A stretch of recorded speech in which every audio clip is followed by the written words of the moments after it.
So the first question is NCERT Intex questions का हम यहाँ डिस्कशन कर रहे हैं। और फर्स्ट क्वेश्चन यहाँ पर हमें गिवन है कि given example of a metal which is a liquid at room temperature. तो सभी को पता है पीरियोडिक टेबल के अंदर मरकरी एकमात्र ऐसी मेटल है जो रूम टेम्परेचर पर लिक्विड फॉर्म में पाई जाती है। मेटल विच काट be easily cut with knife which can B, ये काट नहीं है बेसिकली, जो आसानी से कट की जा सकती हो नाइफ से, तो वो दो मेटल्स हैं हमारे पास, दैट इज़ सोडियम और इसी की एक और बहन है, मौसेरी बहन हम उसको कह सकते हैं पोटेशियम। दोनों ही बहुत ज़्यादा सॉफ्ट होती हैं, मेटल्स हैं, दोनों के अंदर इलेक्ट्रोपॉजिटिविटी का करेक्टर है, दोनों आसानी से अपने इलेक्ट्रॉन्स को लॉस कर सकती हैं, कैटायन में कन्वर्ट हो सकती हैं और आसानी से नाइफ से काटी जा सकती हैं। दूसरी बात, ये फर्स्ट ग्रुप के एलिमेंट्स हैं जिनको हम अल्कली मेटल्स के नाम से जानते हैं। Is the best conductor of heat, metal which is the best conductor of heat, that is जो ऑर्नामेंट मेटल्स होती हैं जैसे कि गोल्ड है या फिर कॉपर है, सिल्वर है और कॉपर है। सिल्वर और कॉपर के वायर्स बनाए जाते हैं फॉर दी इलेक्ट्रिसिटी सप्लाई, या बहुत सारे अलग चैनल्स तैयार किए जाते हैं। चैनल्स का मीन्स होता है जहाँ पे हम सिग्नल्स को one part two another part transfer कर सकते हो कम्युनिकेशन के लिए। वहाँ पर सिल्वर और कॉपर के दोनों के वायर्स का यूज़ किया जाता है ड्यू टू इट्स कंडक्टिविटी, क्योंकि इनका जो रेसिस्टिविटी होती है बहुत लो होती है, यानी इनका रेसिस्टेंस बहुत कम होता है और इनके अंदर कंडक्टिविटी बहुत फास्ट पाई जाती है। Metal which is a poor conductor of heat, poor conductor of heat का मतलब होता है लेड। लेड एक पुअर कंडक्टर है हीट का, जिसकी वजह से इनको हम अपने व्हीकल्स के अंदर उनके शीशे बनाने में, यानी कि जो रेयर ग्लास होता है या फिर डोर ग्लास होता है या फिर विंडोज़ होती हैं, उन सभी चीज़ों को बनाने के लिए हम इसका यूज़ करते हैं। नेक्स्ट अगर मैं बात करता हूँ क्वेश्चन की लेकर के, यहाँ पर second question is, so question number 2 is explain the meanings of malleable and ductile. तो मेलेबिलिटी और डक्टिलिटी मेटल्स की प्रॉपर्टी होती है। मेलेबिलिटी का मतलब होता है कि metals can be beaten into thin sheets, आप मेटल्स को पतली पतली शीट्स में कन्वर्ट कर सकते हैं, जैसे कि संदूक होते हैं, सेफ होती हैं, टेबल चेयर होती हैं, मेटल्स की बहुत सारे इक्विपमेंट्स बन करके आते हैं मार्केट में। सिल्वर और gold are the best malleable metals, क्योंकि हम इनके ऑर्नामेंट्स बना सकते हैं, बहुत बारीक बारीक छोटे छोटे इनके पार्ट्स बनते हैं, ऑर्नामेंट्स में यूज़ किए जाते हैं उनको हम, जैसे आभूषण जिनको हम बोलते हैं, ज्वेलरी हम कहते हैं उनको। तो ये मेलेबिलिटी की प्रॉपर्टी को रिप्रेजेंट करते हैं। और जो मेटल्स होती हैं वो इजीली डक्टाइल भी होती हैं, मतलब उनके अंदर वायर्स में कन्वर्ट होने की कैपेबिलिटी होती है, इनके हम वायर्स बना सकते हैं, जैसा कि कंडक्टिविटी के लिए, यानी कि इलेक्ट्रिसिटी सप्लाई अप्लायंस में हम सिल्वर और गोल्ड के वायर्स का भी यूज़, गोल्ड का नहीं, सिल्वर का और कॉपर के वायर का यूज़ करते हैं, लेकिन गोल्ड के भी वायर्स बनते हैं, जैसे कि ज्वेलरी में नाक में पहनने वाला एक ऑर्नामेंट होता है, कानों में पहनने वाला एक ऑर्नामेंट होता है, जो वायर्स की हेल्प से ही बनता है। Next question is why sodium kept immerse in kerosene oil, कि सोडियम को केरोसिन ऑयल में डुबाकर या इमर्ज करके हमेशा क्यों रखते हैं? क्योंकि जो सोडियम होता है वो बहुत हाई रिएक्टिव मेटल है। सोडियम कैसा है? बहुत हाई रिएक्टिव मेटल है, जो कि अल्कली मेटल कहलाता है, फर्स्ट ग्रुप में रखा हुआ है। रूम टेम्परेचर पर ये ईजिली ऑक्सीजन के साथ रिएक्शन कर लेता है। अगर हम इसको बाहर रखेंगे, एटमॉस्फेरिक एयर में खुला छोड़ देंगे, तो ये रूम टेम्परेचर पर उस एटमॉस्फेरिक एयर में प्रेजेंट ऑक्सीजन के साथ क्या कर लेगा? रिएक्शन कर लेगा और एक एक्सोथर्मिक प्रोसेस को रिप्रेजेंट करेगा, यानी कि हाईली एक्सोथर्मिक रिएक्शन दिखाएगा, जिसकी वजह से वहाँ पर एक आग भी लग सकती है अगर सोडियम का अच्छा अमाउंट रखा हुआ हो। तो हम इसके इस डिसएडवांटेज से बचने के लिए, यानी कि इस ट्रेजेडी से बचने के लिए, प्रिवेंट करने के लिए सोडियम को प्रिजर्व करके रखते हैं इन दी केरोसिन ऑयल। ये इसका बेसिक रीज़न है। नेक्स्ट अगर मैं यहाँ पर बात करता हूँ क्वेश्चन नंबर 4 को लेकर के, तो क्वेश्चन नंबर 4 में बोला है कि right equations for the reaction of iron with steam. आप आयरन को स्टीम के साथ रिएक्शन कराइए, आयरन विद स्टीम की हमें रिएक्शन दिखानी है। तो हमने ले लिया आयरन, ये रहा हमारे पास। स्टीम, देखो स्टीम जब कहता है तो हमें पानी ही लेना है, लेकिन उसके नीचे आप मेंशन करेंगे स्टीम। तो जब आयरन स्टीम के साथ रिएक्शन करता है तो ये बनाता है Fe3O4, जिसको हम हेमेटाइट बोल देते हैं, और साथ में निकलती है हाइड्रोजन गैस, यानी इवोल्यूशन ऑफ हाइड्रोजन गैस यहाँ पर होता है। अब आयरन स्टीम से रिएक्शन क्यों कर रहा है? क्योंकि आयरन एक मॉडरेट रिएक्टिव मेटल होती है। पहली चीज़ यहाँ पर स्टीम से रिएक्शन करने का फंडा ये है कि जो मॉडरेट रिएक्टिव मेटल्स होती हैं, मैं बात कर रहा हूँ किसकी? मॉडरेट रिएक्टिव मेटल्स की, वो स्टीम के साथ रिएक्शन करती हैं। जैसे कि मैग्नीशियम भी एक मॉडरेट रिएक्टिव मेटल है, लेकिन अगर मैं बात करता हूँ कैल्शियम की, क्योंकि साथ में सेकंड पार्ट बोला है कि calcium and potassium with water, तो कैल्शियम और पोटेशियम दोनों ही कोल्ड वाटर से रिएक्शन कर लेती हैं, ठंडे पानी से आज ईजिली रिएक्शन कर जाती हैं, इनको वार्म वाटर की ज़रूरत नहीं होती या स्टीम की ज़रूरत नहीं होती। जैसे ही कैल्शियम या पोटेशियम पानी के साथ रिएक्शन करेंगे तो वो बनाएंगे कैल्शियम हाइड्रोक्साइड और potassium hydroxide with evolution of hydrogen gas. यानी कि एक मेटल का हाइड्रोलिसिस जब कभी भी किया जाएगा, मेटल के हाइड्रोलिसिस में आपको क्या मिलता है, इवोल्यूशन ऑफ हाइड्रोजन गैस मिलता है। ये चीज़ आप लोग ध्यान रखेंगे। Question number 5 is sample of 4 metals A B C and D were taken and added the following solution one by one, the results obtained have been tabulated as follows। आपके पास 4 metals थी, चारों मेटल्स को 4 अलग अलग type के solutions में dip कराया, iron sulphate में, कॉपर सल्फेट में, जिंक सल्फेट में, सिल्वर नाइट्रेट में। लास्ट क्लास में यानी कि कल की क्लास में मैंने एक क्वेश्चन ऐसा टेस्ट में भी दिया था कि उसमें 5 मेटल्स थी और वो किस तरीके से किन किन सॉल्यूशंस के साथ रिएक्शन में पार्टिसिपेशन देते हैं। तो जब हमने ए मेटल को आयरन सल्फेट में डाला तो कोई रिएक्शन प्लेस नहीं हुई। ये हमें क्या बताता है, क्वेश्चन कैसे दे रहा है, देखो हमारे पास 4 ऑब्जर्वेशन सब लिखी हुई हैं सामने, हर मेटल के लिए एक ऑब्जर्वेशन है हर सॉल्यूशन में। कह रहा है use the table above to answer the following questions about metals A B C and D which is most reactive metal. सबसे ज़्यादा रिएक्टिव मेटल कौन सी रहने वाली है। तो आप ये देखो कि रिएक्शन सबसे ज़्यादा जल्दी दी किसने, ए रिएक्शन, ए मेटल रिएक्शन नहीं दे रही, बी रिएक्शन डिस्प्लेसमेंट, बी जो मेटल है वो डिस्प्लेसमेंट रिएक्शन दे रही है, सी ने कोई रिएक्शन नहीं दी, डी ने कोई रिएक्शन नहीं दी, ए ने कॉपर सल्फेट में रिएक्शन दी है, यहाँ पर आयरन सल्फेट से रिएक्शन हुई है बी की। इसका मतलब क्या हुआ कि B is more reactive than iron, यानी कि B is more powerful than iron, या फिर हम ये कह सकते हैं कि most reactive metal is B, क्योंकि ये आयरन सल्फेट सॉल्यूशन में से आयरन को डिस्प्लेस कर रहा है। इसका मतलब ये आयरन से ऊपर रखा हुआ है और कॉपर कहाँ रखा है, आयरन से नीचे रखा है। इसका मतलब क्या हुआ कि जो बी मेटल है this is the most reactive metal, सबसे ज़्यादा रिएक्टिव मेटल ये रिप्रेजेंट करने वाला है। Question number 2 is what would you observe if B is added to a solution of copper sulphate. तो देखो कॉपर सल्फेट का कलर मालूम है सबको, ब्लू होता है। जब आप बी मेटल को, किसी भी मेटल को कॉपर सल्फेट सॉल्यूशन में डालते हैं, जब आप किसी भी मेटल को कॉपर सल्फेट सॉल्यूशन में डालते हैं तो क्या होने वाला है, जो ब्लू कलर है वो डिसअपियर हो जाएगा, ब्लू कलर वहाँ से गायब हो जाएगा। So blue colour of copper sulphate solution disappears, और वहाँ पर क्या देखने के लिए मिलेगा, जैसे ही कॉपर का ब्लू कलर हट जाएगा ब्राउनिश शेड वहाँ देखने के लिए मिलेगी, brown colour of copper separate हो जाएगा। Next question is arrange the metals A B C and D in the order of decreasing reactivity.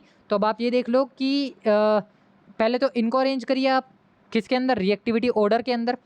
इनको अरेंज करने के बाद आपको पता चलेगा कि कौन सी मेटल रिएक्शन में तेज़ी से पार्टिसिपेशन दे रही है और कौन सी पार्टिसिपेशन नहीं दे रही। तो अगर मैं सबसे पहले देखो ए बी सी डी है, हाँ बी ए सी डी बिल्कुल ठीक है, क्योंकि आयरन, कॉपर, जिंक और सिल्वर ये जो हमारे पास 4 मेटल हैं ये तो नेटिव हो गई। सिल्वर तो सबसे नीचे रखी हुई है, हमें मालूम है इस चीज़ का, सिल्वर सबसे नीचे मेटल रखी हुई है। उसके बाद जिंक रखी हुई है उसके ऊपर, उसके बाद आ जाओ आयरन, आयरन के ऊपर कौन रखा हुआ है, कॉपर, कॉपर ये आ गया, आयरन ये आ गया।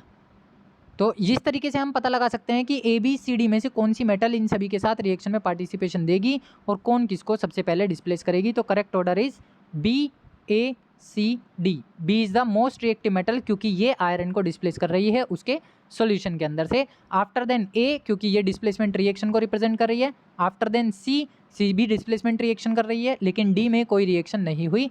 तो हमारे पास करेक्ट ऑर्डर हो गया B A C D. Question number 6 is कि which gas is produced when dilute hydrochloric acid is added to the reactive metal, write the chemical reaction when iron reacts with dilute H2SO4। तो आप सीधा reaction देखेंगे, iron को हमने डालना है किसके साथ, H2SO4 के साथ। तो हमें पता है कि iron is most reactive metal as compare to the hydrogen, तो it can displace hydrogen from its solution. तो यहाँ से हाइड्रोजन को आप रिप्लेस कर दो, यानी हाइड्रोजन बाहर कर दो इन दी फॉर्म ऑफ गैस। तो आपके पास क्या बचेगा, FeSO4 बचेगा जो कि आयरन सल्फेट कहलाता है। तो आपके पास एक एक्वस सॉल्यूशन होगा आयरन सल्फेट का।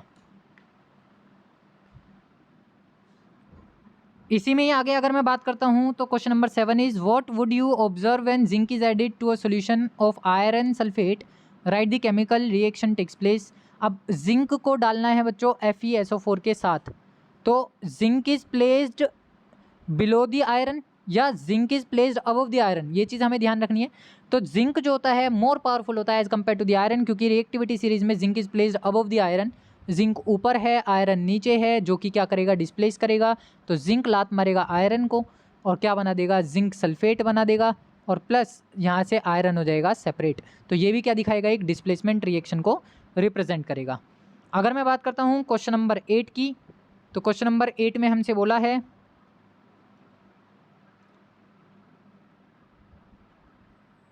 Question number 8 is right the electron dot structure of sodium, oxygen and magnesium.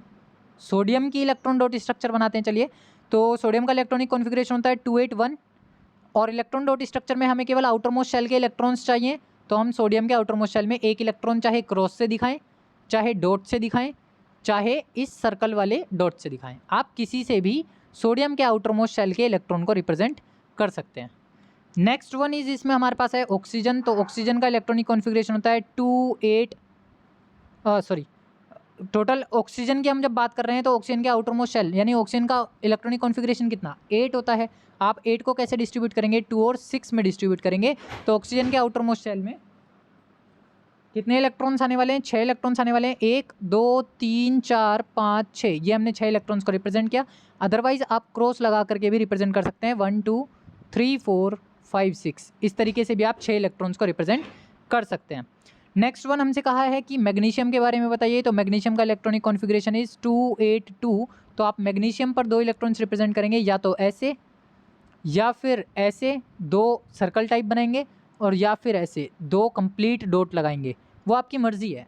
तीनों रिप्रेजेंटेशन है, लेकिन इंटरमिक्सिंग नहीं करनी है। अगर मैं बात करता हूँ कि सेकंड पार्ट जो इसमें हमसे बोला है कि show the formation of sodium oxide and magnesium oxide, sodium oxide का और मैग्नीशियम ऑक्साइड का। तो देखो बच्चों, सोडियम के आउटर मोस्ट शेल में 1 इलेक्ट्रॉन, ऑक्सीजन के आउटर मोस्ट शेल में 1 2 3 4 5 6 इलेक्ट्रॉन। तो सोडियम के भी कितने एटम चाहिए, इसको 2 एटम चाहिए।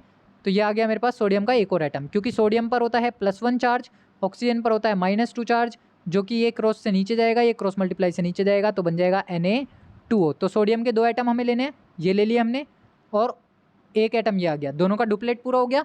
और ऑक्सीजन का ये ऑक्टेट पूरा हो गया, क्योंकि ऑक्सीजन के पास अपने पहले से ही 6 इलेक्ट्रॉन्स थे और 1 इलेक्ट्रॉन इस सोडियम का, 1 इलेक्ट्रॉन इस सोडियम का, तो टोटल हो गए 8 इलेक्ट्रॉन्स। तो ये हो गया electron dot structure of sodium oxide. आप इसको कैसे भी रिप्रेजेंट कर सकते हैं, आप चाहें तो ऐसे लिख दो, कोई इशू नहीं है कि 1 इलेक्ट्रॉन यहाँ, 1 इलेक्ट्रॉन यहाँ, 1 2 3 4 5 6, तो इसका ये डुप्लेट, इसका ये डुप्लेट, इसका ये ऑक्टेट। अब जब मैं इसको आयंस की फॉर्म में लिखूंगा तो ये हो जाएगा सोडियम पॉजिटिव, ये हो जाएगा सोडियम पॉजिटिव, ये हो जाएगा ऑक्सीजन 2 नेगेटिव, और यहाँ बीच में ये बन जाएगी इनकी बॉन्डिंग। इस तरीके से हम इनकी इलेक्ट्रॉन्स डॉट स्ट्रक्चर को रिप्रेजेंट कर सकते हैं। Next one is magnesium oxide. तो मैग्नीशियम के आउटर मोस्ट शेल में होते हैं 2 इलेक्ट्रॉन्स, ऑक्सीजन के आउटर मोस्ट शेल में होते हैं 6 इलेक्ट्रॉन्स। सबको क्या चाहिए, ऑक्टेट पूरा चाहिए, 8 इलेक्ट्रॉन कंप्लीट करना है। तो ये दोनों क्या कर लेंगे, शेयरिंग कर लेंगे। तो ऑक्सीजन के 8 हो गए, और मैग्नीशियम के, जो मैग्नीशियम आसानी से क्या कर देगा, लॉस कर देगा 2 इलेक्ट्रॉन का। जैसे ही मैग्नीशियम 2 इलेक्ट्रॉन का लॉस करेगा, मैग्नीशियम पर आ जाएगा +2 चार्ज, ऑक्सीजन पर आ जाएगा -2 चार्ज, और फॉर्मूला क्या बन जाएगा, MgO, क्योंकि नीचे भी 2 नीचे भी 2, HCF से हम डिवाइड कर देंगे तो ये हट जाएंगे, क्या बचा रह जाएगा, MgO बचा रह जाएगा। पार्ट 3 इसमें जो बोला है, what are the ions present these compounds. तो सोडियम Na2O में जो आयन प्रेजेंट है वो है सोडियम पॉजिटिव, ऑक्सीजन 2 नेगेटिव, और MgO में जो आयंस प्रेजेंट हैं वो है Mg2 पॉजिटिव और ऑक्सीजन 2 नेगेटिव। ये आयंस इसमें प्रेजेंट हैं। Question number 9 is, why do ionic compounds have high melting points. कि जितने भी हमारे आयोनिक कंपाउंड्स होते हैं उनके पास हाई मेल्टिंग पॉइंट्स क्यों होते हैं। तो छोटा सा एक लॉजिकल रीज़न है, क्योंकि इसके अंदर केटायन बनते हैं और एनायन बनते हैं, और जो केटायन और एनायन हैं वो हैं oppositely charge units, opposite charge units. और अपोजिट चार्ज यूनिट्स के बीच में क्या होता है, फोर्स ऑफ अट्रैक्शन होता है। और जब फोर्स ऑफ अट्रैक्शन काम करेगा तो वो होता है strong electrostatic force of attraction. और ये जो strong electrostatic force of attraction है, ये इन दोनों आयंस को बहुत टाइटली बाइंड करके रखता है, जिनके बॉन्ड्स को ब्रेक करने के लिए हमें हाई एनर्जी की रिक्वायरमेंट होती है, जिसकी वजह से आयोनिक कंपाउंड्स कैसे होते हैं, उनके मेल्टिंग पॉइंट्स हाई होते हैं। जब बॉन्ड्स को तोड़ने की, देखो जैसे मैं बात करता हूँ NaCl, Na पॉजिटिव वाला है, Cl नेगेटिव वाला है, दोनों के बीच में फोर्स ऑफ अट्रैक्शन काम कर रहा है, इलेक्ट्रोस्टैटिक फोर्स ऑफ अट्रैक्शन। तो इसके बॉन्ड को तोड़ने के लिए हमें क्या चाहिए, ΔH ज़्यादा चाहिए, मैक्सिमम अमाउंट चाहिए इसको ΔH को तोड़ने के लिए, बॉन्ड को तोड़ने के लिए।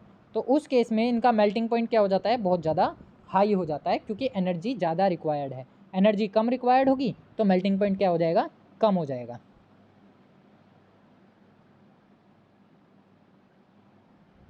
नेक्स्ट वन अगर हम चलें आगे तो question number 10 is define the following terms. Number 1 mineral, number 2 और number 3 gang. Metallurgical process start हो गया।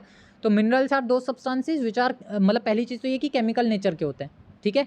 दूसरी चीज़ इनके अंदर मेटल्स जो कि इम्प्योरिटी को अपने साथ कंटेन करके रखते हैं, यानी कि दीज आर दो substances which can be found या which can be obtain from the earth crust in which metals contains impurities. ये आसानी से अर्थ क्रस्ट में से हमें मिल जाते हैं। ओर्स की बात करूँ अगर तो those minerals from which we can extract the pure metal economically on the large scale, जहाँ पे हम कम खर्चे में और ज़्यादा अमाउंट में मेटल को सेपरेट कर सकें, उन मिनरल्स को हम नाम देते हैं ओर्स का। और गैंग्स क्या होती हैं, गैंग्स होती हैं इम्प्योरिटीज़ या फिर अनवांटेड मटेरियल जो कि हमारे ओर्स के अंदर प्रेजेंट होती हैं, जो हमें नहीं चाहिए। Question number 11 is, question number 11 में हमसे बोला कि name 2 metals which are found in nature and free state. तो फ्री स्टेट में नेटिव मेटल्स हमें मिलती हैं। आप इसमें सिल्वर लिख सकते हैं, गोल्ड लिख सकते हैं, प्लेटिनम लिख सकते हैं, ये नेटिव स्टेट की मेटल्स होती हैं।